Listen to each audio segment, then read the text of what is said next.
Now let us understand how GIS is used in real world.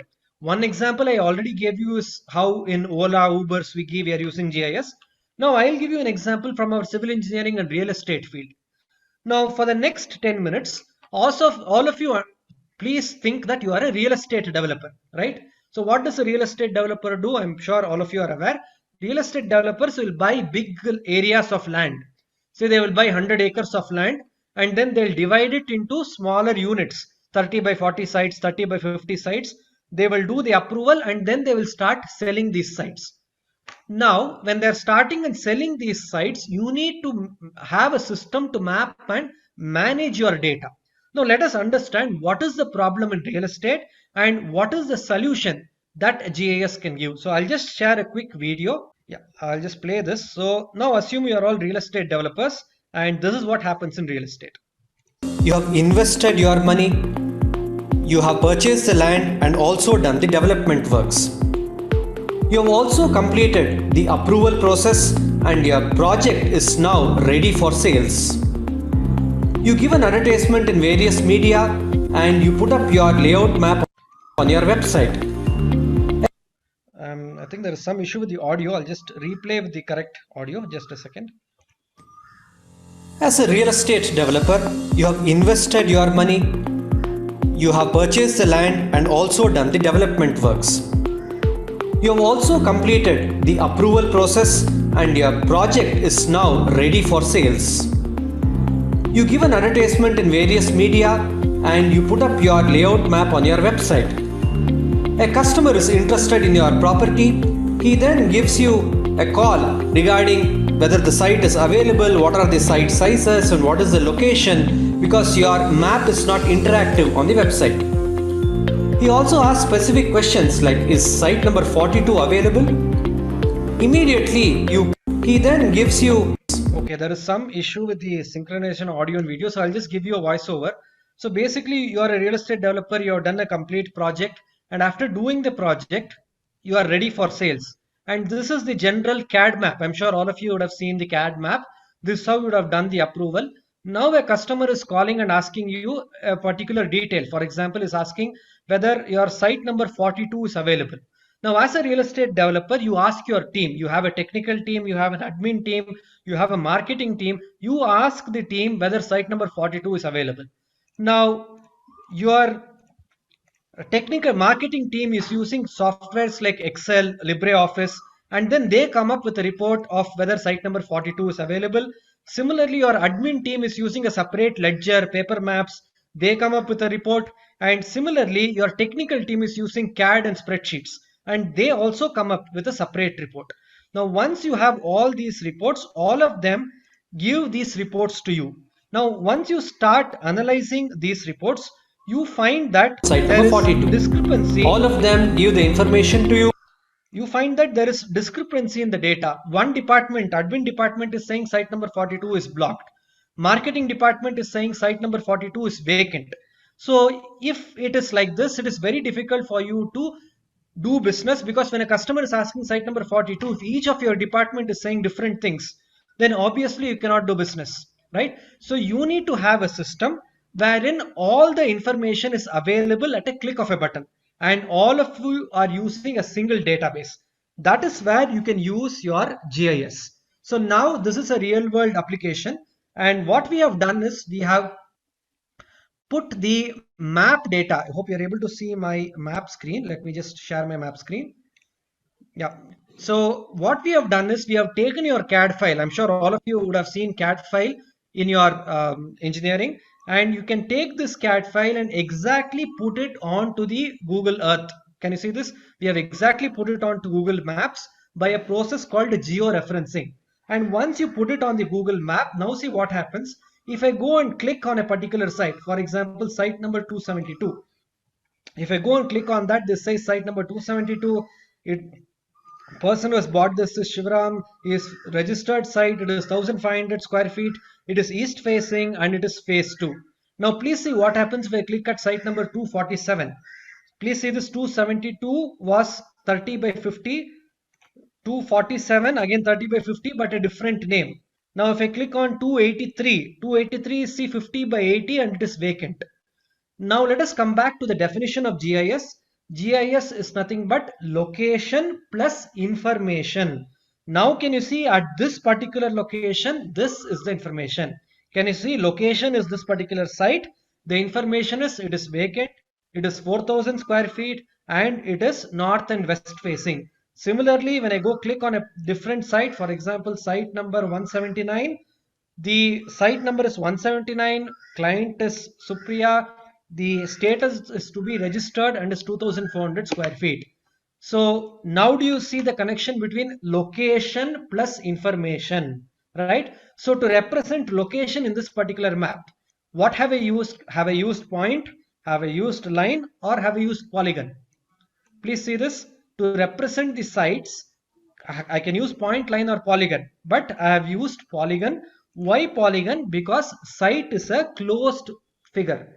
So to represent a real estate site, it is much better to represent it as a polygon.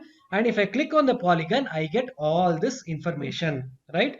So now coming back to the definition of GIS, GIS is nothing but location plus information. To represent my location, I can use point, line or polygon. And to represent information, I can use numbers. Please see this. I can use numbers, I can use text, I can use special characters, right? So to represent information, I can use all these things. Now, the information need not be just text or numbers. I can also represent information as a photograph. For example, you are a real estate developer, you are selling this particular project, your customer calls and asks, is there water in your project? Then immediately you can tell them, yes, there is water. This is the exact location of the water tank. So now when you click here, you can see the exact location of the water tank. The photograph is there and the location is also there. Now go back to the definition of GIS, location plus information. The location here is represented as a point and the information is a photograph, right? Similarly, if I want to show some development works at this location, what is that? So if I go click here at this location, this is how the project looks. Similarly, if I have to show a house at this particular location, this is how the house looks. So again, location plus information. To represent location, I can use point like this, or I can use polygon, or I can also use line. So a line, if I want to represent a linear feature like road, polygon whenever I have to represent something with area, point whenever I have to represent something which is a stationary object, right? So like this, using GIS, I can represent anything with location and information. Now the other advantage of GIS is I can manipulate data. What do you mean by manipulating? For example, your customer is calling and asking, I like your project. I am interested in site number 289. I want to purchase this. Please see this. Site number 289 is vacant. Vacant means what? Can you see? Vacant means green color. Please see this. Vacant means green color. So now he has paid the money and he has purchased this. So as soon as he purchases this, what you need to do, you can change in the map itself, because GIS is location plus changing information. So to do that, I'm going to click on this particular site and then I'm going to say edit, and then I'm going to go to status, site status, and then I'm going to say it as registered, REGISTERED. Now please see, the earlier color was green when it was vacant. Now as soon as I say it is registered and then I say save, automatically the color will also change, right? Now if I am in the marketing team, as soon as I do this change, I will know. If I'm the admin team, I will know. If I'm the technical team, I will know. Then each of them need not have their own separate Excel, separate CAD, separate PDF. They need not have so many tools. They can just have this one tool and everybody is connected to this. Now, if they don't want, for example, this particular person after registration wants to sell it back.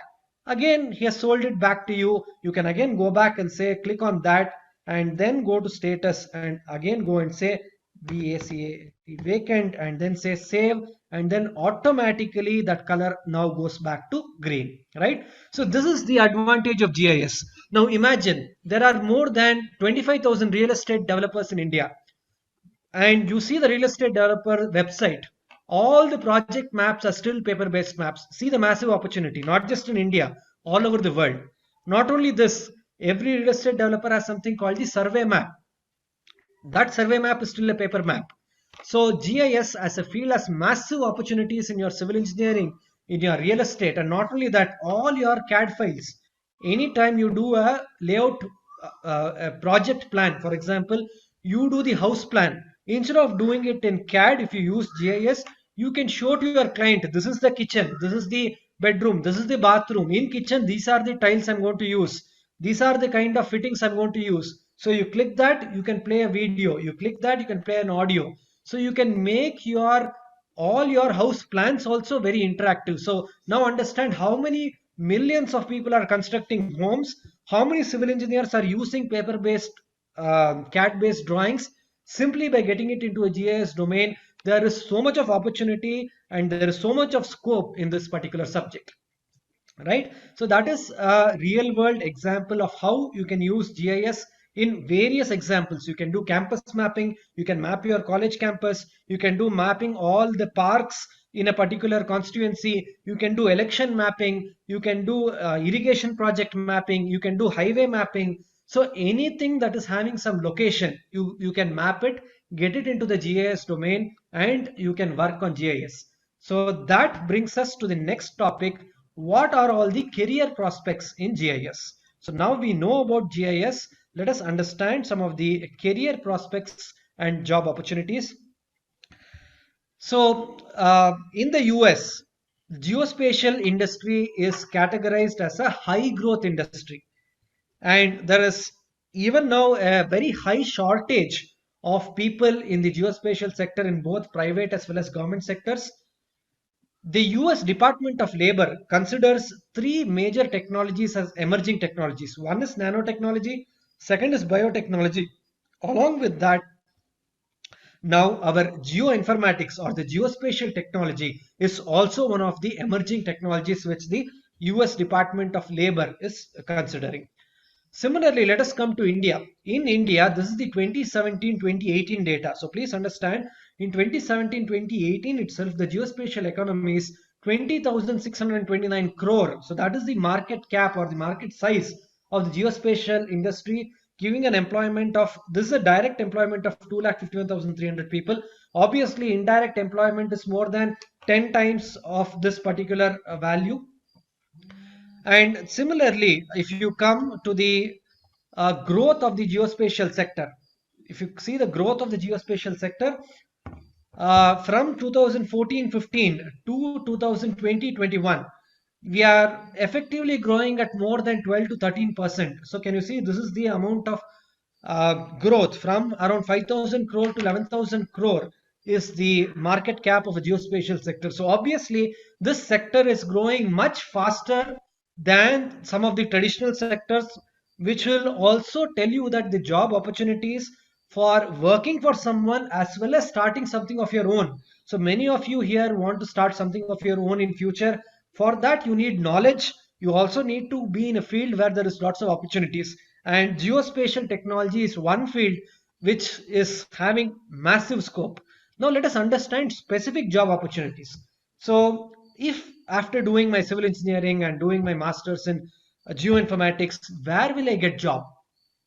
So you will get job in these different domains. One, you can become a geospatial analyst. A geospatial analyst is one who's having some kind of subject knowledge, either civil engineering knowledge, water resources knowledge, or knowledge of renewable energy, transportation. And on top of that, he also knows GIS, and hence he is able to do things like transportation planning. For example, how should the new set of highways come up? So we had Golden Quadrilateral earlier.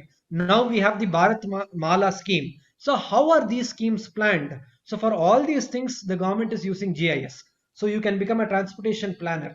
You can become a water resources planner. How should you get water for a big township of 10,000 people? What is the source? What is the kind of mechanisms that you need to adopt? What is the kind of pipelines that you need to have? You can work with water resources in various capacities. Renewable energy, which is the best place for solar, which is the best place for wind? How should you do your solar park to get the maximum output? All these things again are an advantage of using GIS. Now, if somebody is interested in planning, so now we have lots of smart cities coming up. Every smart city requires a smart city planner. So for the smart city planning, the fundamental technology is GIS. So your civil engineering plus GIS, you can become a smart city planner. You can do master plans for various other cities. Then obviously developer, somebody who's having some idea of coding, who loves coding and want to get into GIS. Then you can become geospatial application developer, because many of these applications like Ola, Uber, or the WebGIS application I showed you for real estate, these are all custom developed applications which somebody has written code. So your technical knowledge plus your coding knowledge and then getting into GIS, this also can be done. But also please note, you don't necessarily have to know coding to get into GIS. If you know coding, job opportunities are different and better. If you don't know coding, you can still become an analyst, a planner, and you can also get into policy, research, teaching. I think you would have already observed in many of your colleges, GIS elective would have been there, but your college may not be in a position to offer that elective because there are lack of teachers, right? In India, for the whole of, say, in let me take Karnataka, for the entire Karnataka, there is only one college offering MTech in geoinformatics. Compare that to the number of college offering MTech in structural engineering or in some other field, right? There are lots of colleges. For entire Karnataka, only one college offering MTech. And in India also, there are only hand few colleges. That means the number of people who come out of this particular field are very less. So teaching itself is a very big opportunity. You have an ability to teach to right from geography school students to college students to geography, MSc geography students, as well as civil engineering, environmental engineering. All these people you can teach GIS. And finally, lots of research in smart cities, in policy, what kind of policies the government should evolve, all these things you have an ability to do a PhD in geoinformatics, right? So, in essence, I would like to say GIS is a field that is massive opportunities are available, and you are special because you have subject knowledge of GIS. So, you can immediately apply the geoinformatics in your own civil engineering and immediately start getting lots of job opportunities, as well as you can also become a job creator by understanding these technologies and by being able to work on these softwares, right? So with that, I would conclude. These are some of the image credits.